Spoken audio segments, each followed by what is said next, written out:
Hello and welcome to Your Government in Action, a presentation of Bahamas Information Services. I'm Carissa Williamson. The Bahamas Customs and Excise Department held a commencement ceremony for the class of 2025 on February 26, 2026 at the Miles Monroe Diplomat Center. 78 graduates completed 6 months of training and received certificates at the graduation ceremony held under the theme, Entrusted with Authority, Guided by Integrity. It always brings me joy to see so many young people earnestly pursuing positive opportunities for themselves. And in doing so, also committing themselves to building our nation. And make no mistake about it, being a customs officer is a nation-building role. So today, 78 nation builders have agreed to stand at the threshold guarding the entry points to our nation. Think for a moment about what it means to guard an archipelago. We're not a mass of land with a single defined border. We are scattered islands spanning over 100,000 square miles. Every dock on each island is a doorway into our nation. Every airstrip and airport a door. And you are now the guardians of those many doors and many doorways. No pressure, but a lot is riding on you.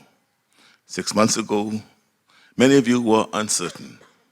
Some of you may have questioned whether you had what it took or whether things would work out in your favor. And yet, here you are. That alone tells me something about your character. The people who finish difficult things, not just start with them, but finish them, are the kind of people who we want in important and sensitive positions. And that is why the building process, the training process, is as rigorous as it is to ensure that we recruit the very best candidates.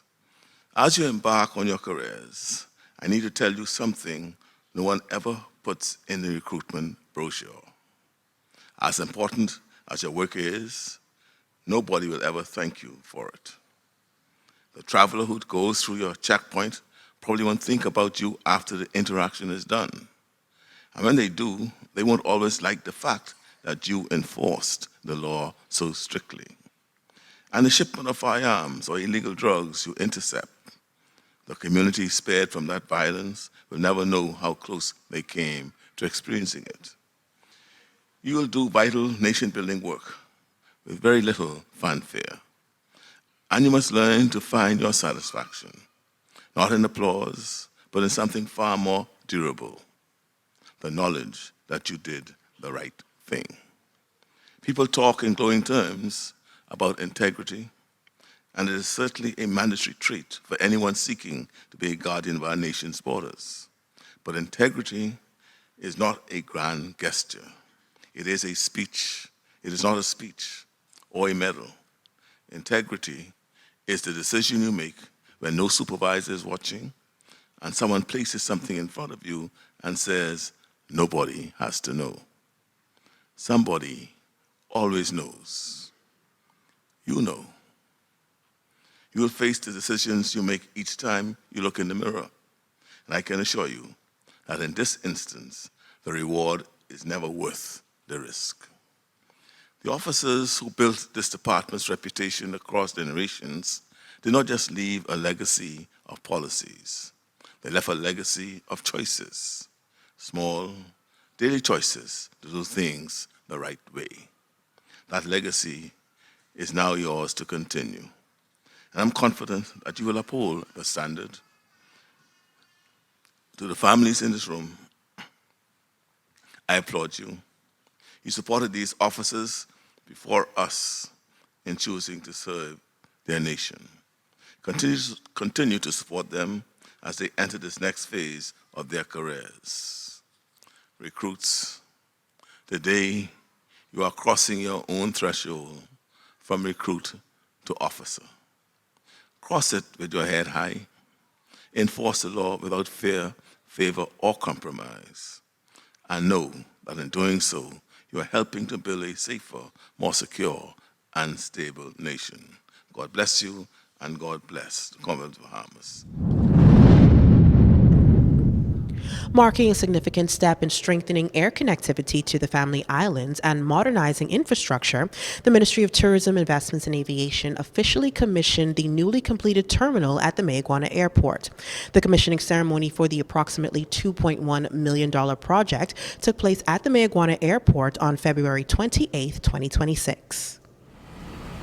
As I look around, I can't help but feel proud of what has been accomplished here. It always feels great to be the bearer of good news. And today we are here to celebrate some very good news. There are moments when the possible becomes real, and when the long promise becomes tangible. Today is one of those moments. As I always say, it's always better late than never. Just get started, and we put the right conditions, and things will flourish. This airport, this new terminal standing before us, is a declaration of the importance of Mayaguana to our plans for development. It is a declaration that every Bahamian, regardless of which island they call home, deserves world-class infrastructure and a government that keeps its word and delivers. When we came into office in 2021, we made a commitment to launch the most ambitious Family Islands airport renaissance in the history of the country. And today, we see the delivery of that promise in partnership with the Mayaguana Island Development Company, led by Mr. Stephen. We thank you.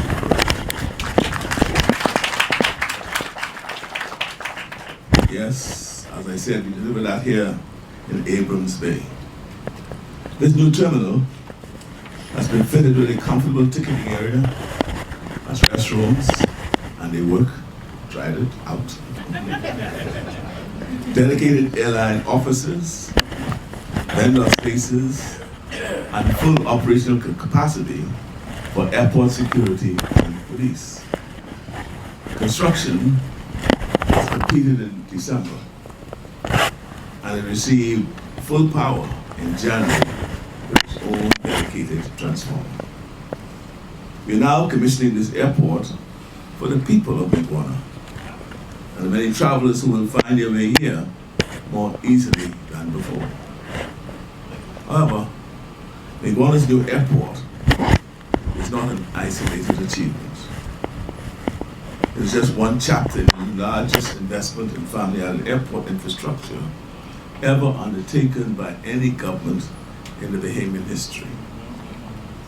Since 2021, this government, this administration, under the leadership for airport development of the Deputy Prime Minister, we have completed major works at Ragged Island, Great Harbour Key, Grand Bahamas Domestic Terminal, Linden International Airport, Long Island's Stella Maris, and now Mayaguana.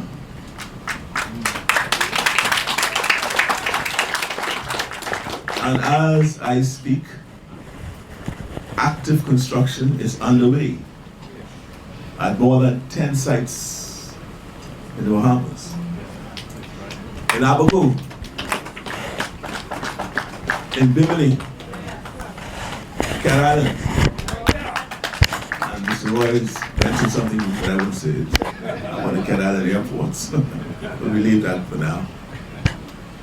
Eleuthera, Exona, Grand Bahamas International Airport, and even in my little rum key. So, and we're also planning phase for additional airports in Abaco, Andros, Crooked Island, and Rum Key, as I mentioned. So this is truly a Family Island renaissance. Mayaguana is primed to receive even more investments. We're already committed to building a three-phase deep water seaport on the island, facilitated through a public-private partnership with Maiguana Island Developers and Global Lead Consultants Group Limited. That will include a cruise ship terminal, a deep water transshipment port, and adjacent land development. And of course, we have the Taylor redevelopment of residential homes and marina resort and a dock in their project. But this project we're talking about, which will jointly be owned by the government of the Bahamas and the Island Development Fund, and our private partners, is projected to create 2,000 jobs over its lifetime. 2,000 new jobs right here in Maiguana. We expect the economy of Maiguana to be forever changed by this progress. And now it's time to take a look up north with our northern service.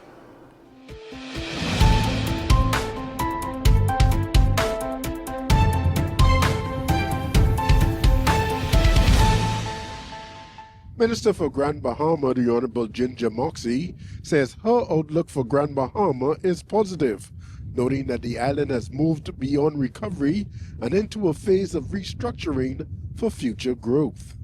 During her presentation at the 27th Annual Grand Bahama Business Outlook, which was held on Thursday, February 12th at the Pelican Bay Hotel, the Grand Bahama Minister outlined some of the projects and progress that have helped the second city get past its hard times into a place beyond recovery.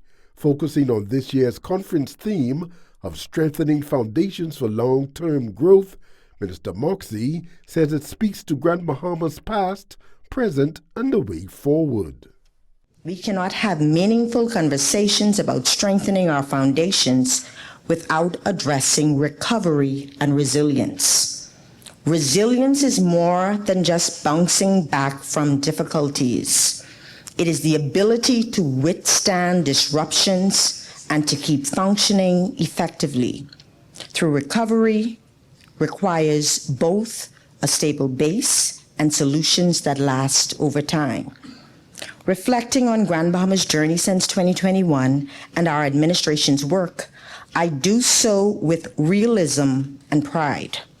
This perspective shapes our views of progress and challenge.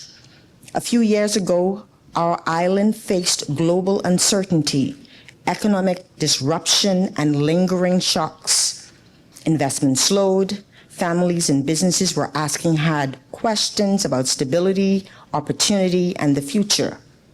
Our administration did not ignore the signs. Instead, we chose to recover and rebuild with intention. Our goal was to strengthen the core systems vital for Grand Bahama's sustainable, inclusive, and resilient long-term growth. For the Davis administration, recovery meant more than returning to what was. It meant preparing for what must be. Over the past 4.5 years, we have seen tangible progress and stability in key pillars of the Grand Bahama economy through coordinated public and private sector efforts. Essential services were reinforced, infrastructural upgrades prioritized, legacy issues being addressed, investor confidence returned, engagement with existing investors deepened, emphasis was placed on diversifying sectors, and most importantly, a clear message was sent to the global community that Grand Bahama is open for business and serious about long-term partnerships. Strengthening foundations for long-term growth means preparing for expansion by laying a strong foundation. This approach creates lasting opportunities, ongoing progress, and a secure future. Minister Moxie pointed out specific accomplishments of major investments on the island of Grand Bahama, noting that these accomplishments is an example of the Davis administration's strategy bearing good fruit. She said the growth strategy is guided by resilience, inclusivity, and sustainability. Today, we see our strategy bearing fruit. New and ongoing investments across the island reflect growing confidence in Grand Bahama's fundamentals. Tourism, redevelopment, and expansion projects like MSC Cruises' plan for the $450 million new cruise terminal at Freeport Harbor and the ongoing development of Carnival's $600 million Celebration Key are two major investments in the island, reshaping our tourism sector with authentic product offerings focused on quality, culture, sustainability. In maritime and logistics, the arrival of Grand Bahama Shipyard's new 2XL floating dry dock at Freeport Harbor last November marked a major milestone in the company's $665 million redevelopment and expansion project. The Liverthorne, Bahamas' $73 million redevelopment of the former South Riding Point in East Grand Bahama is transforming the terminal into an advanced storage, blending, and transshipment solution for the global oil industry. And the proposed development of the Afro-Caribbean marketplace at the old International Bazaar and Royal Ocean sites resolve a long-standing issue and allows Grand Bahama to become the gateway for trade between Africa, the Caribbean, and the world, with warehousing, distribution, transshipment, and logistics year-round via a single coordinated structured hub. For Your Government in Action, I'm Andrew Coakley. More of Your Government in Action when we return.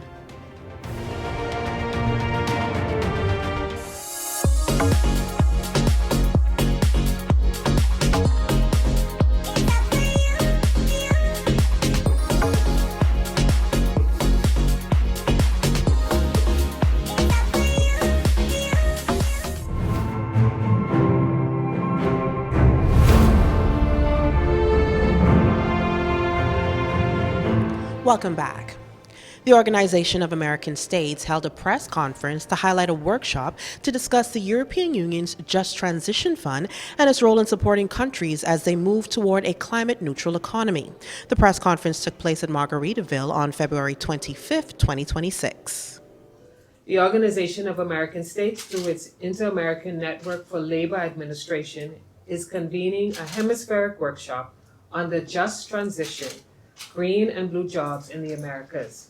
This workshop will bring together leaders, delegations, and technical experts from 28 member states across the hemisphere, along with international organizations and social partners to strengthen practical cooperation as we prepare our people and our labor markets for a changing climate and global economy.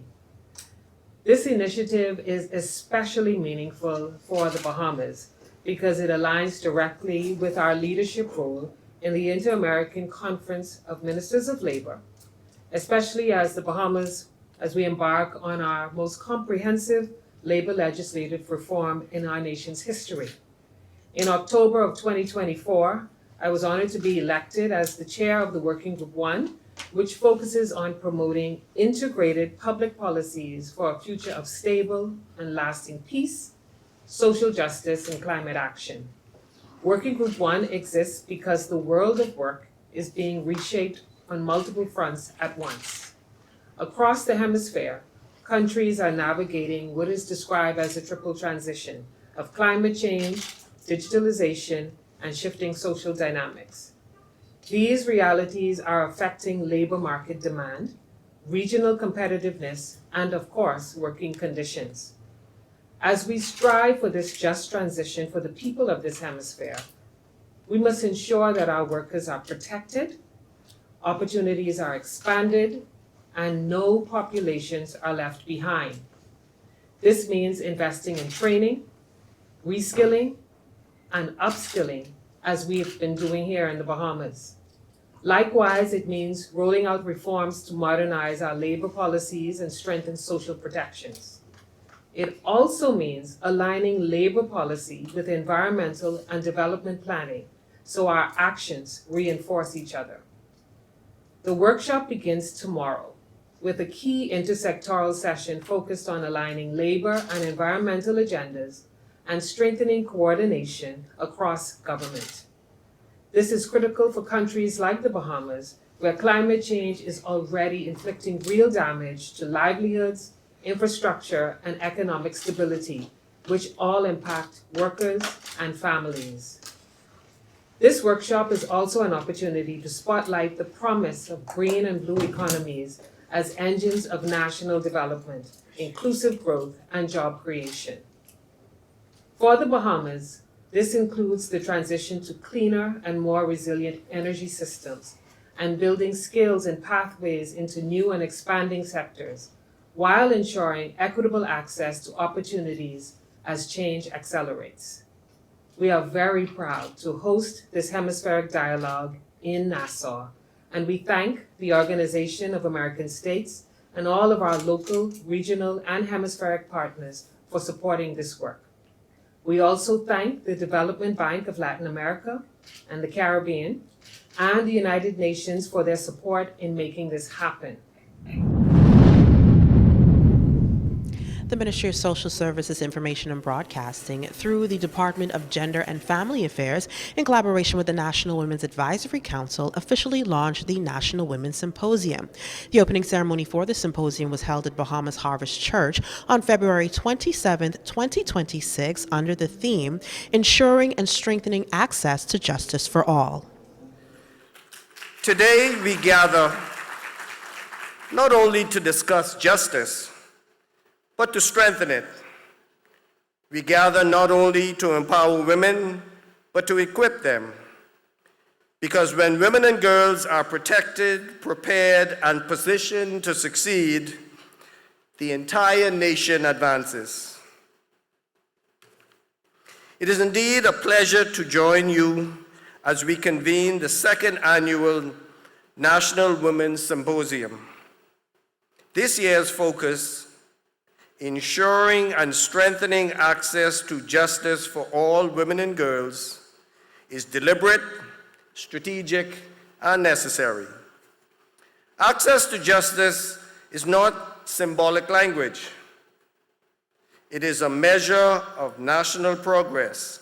It reflects the strength of our institutions, the fairness of our systems, and the seriousness of our commitment to equality under the law. Justice must not be delayed, diluted, or denied.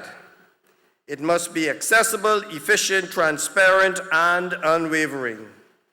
For women and girls, access to justice means protection from violence and exploitation. It means fair recourse when rights are violated. It means equal opportunity in employment, education, leadership, and economic participation. It means confidence that institutions will respond, not merely react, and that they will do so with integrity and accountability. A society cannot prosper if women and girls remain vulnerable within the very systems designed to protect them. That is why this symposium matters. The Ministry of Social Services, Information and Broadcasting, through the Department of Gender and Family Affairs, carries a clear national and international mandate. The Bahamas is party to key regional and international human rights instruments, including the Convention on the Elimination of All Forms of Discrimination Against Women and the Inter-American Convention on Prevention, Punishment, and Eradication of Violence Against Women. These commitments require action through legislative reforms such as the Protection Against Violence Act 2023. We have strengthened protections for survivors, expanded access to protective orders, reinforced accountability measures, and embedded human rights principles into our national response framework. This act reflects alignment between our international obligations and our domestic commitment to safeguarding women and girls. The Ministry of Social Services, Information and Broadcasting remains steadfast in ensuring that our national frameworks continue to evolve, strengthening protections, expanding support services, and improving access to justice across our archipelago. Our broader theme, Give to Gain, Equipping Women for Success in 2026 and beyond, moves this conversation from principle to preparation.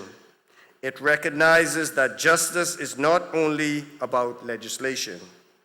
It is about leadership development, economic empowerment, parenting support, mental health awareness, and strategic positioning for the future. Importantly, this symposium is not limited to those gathered in this room.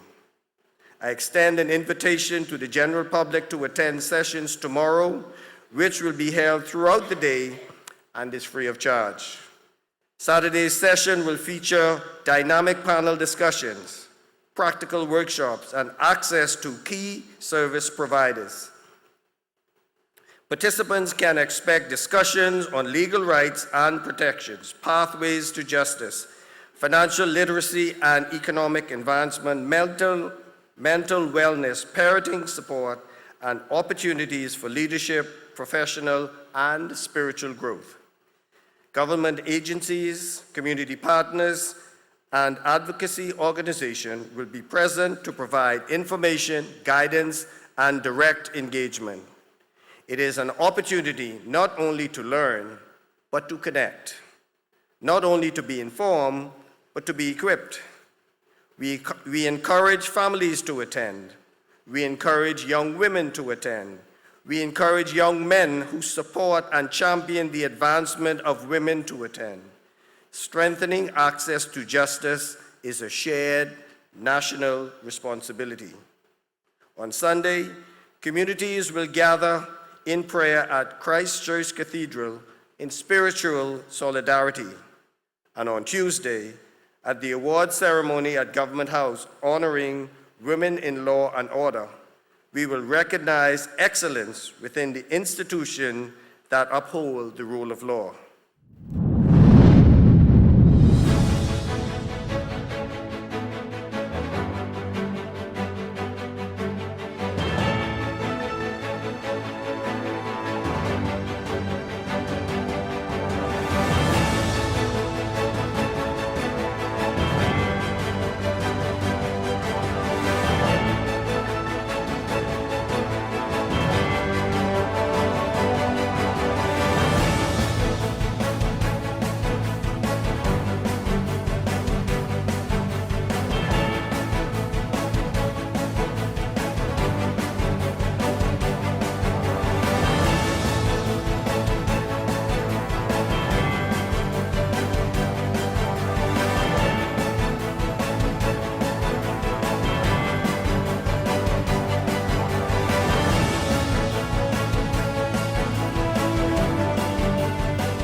I'm Carissa Williamson, and this has been Your Government in Action, a proud presentation of Bahamas Information Services. Join us on Wednesday evenings where we bring you highlights, coverage, and information as we continue to do what we do best, linking people and government.